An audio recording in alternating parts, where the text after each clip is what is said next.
Alright guys, so I had to make this video. Roku today, it was gapping down after KeyBank downgrades the stock, and then during market hours, stock is up 2.6%.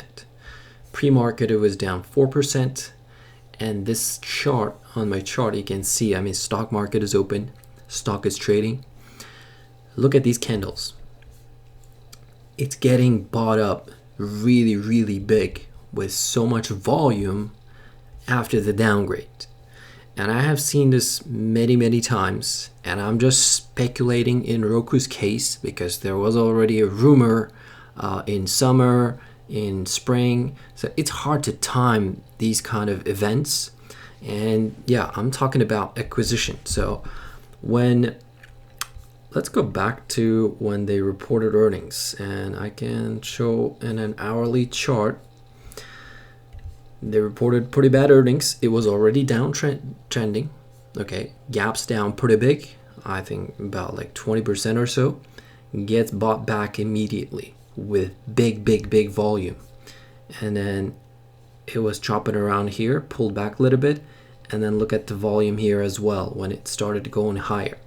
And I know there are shorts who are getting fried as well, but this is so shady.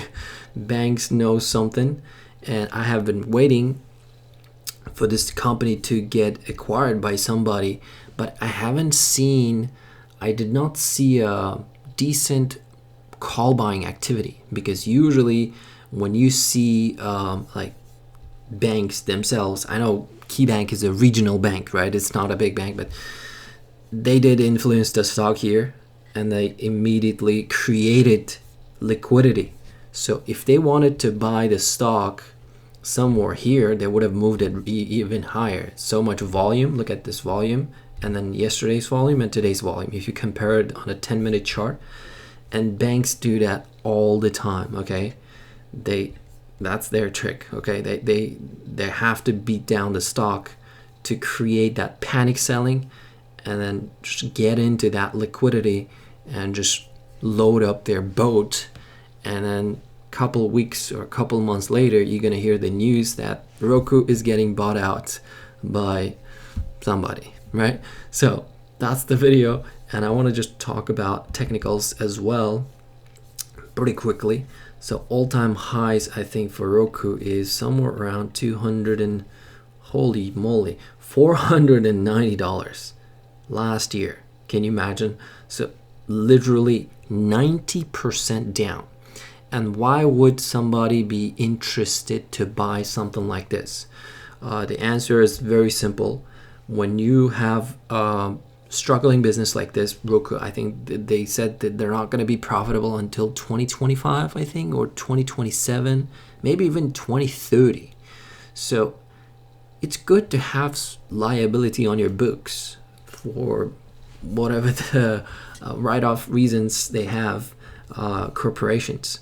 So, and anybody who is into streaming, I could speculate that if Netflix buys it, it's a pretty good deal right here, right now.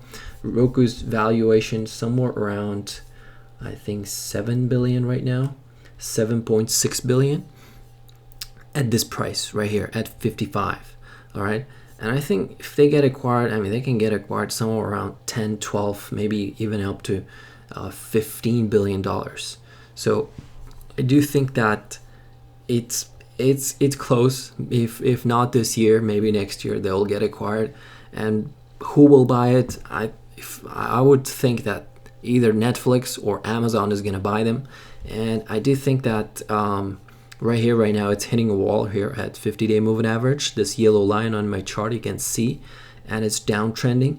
Of course, stock is in a downtrend, but what I noticed here is that there are a lot of buyers in this zone between 50 to all the way this 55, and they're not letting it go further down. You can see, it's pretty choppy chart right here, but still, just by watching it daily, minute by minute, what I have noticed is that there are a lot of accumulation is going on in this stock. So I'm not recommending you to buy this stock. I'm not telling you to trade options. But me personally, I'm watching this stock for unusual option activity in the near future for a possible acquisition headline trade. So I think this company is worth much more than they are here. Then 55 bucks, 7.6 billion. I know they're losing money, but still I think that they're worth more, at least twice more than this. So I'm watching it to the upside. So that's very simple technicals here. To the upside, if it gets back above this 50-day moving average, I'm watching this resistance of 62-ish. So that's the upside resistance, next resistance if it builds back above 55, 56. That's what I'm watching for Roku. Thanks for watching. See you in the next one.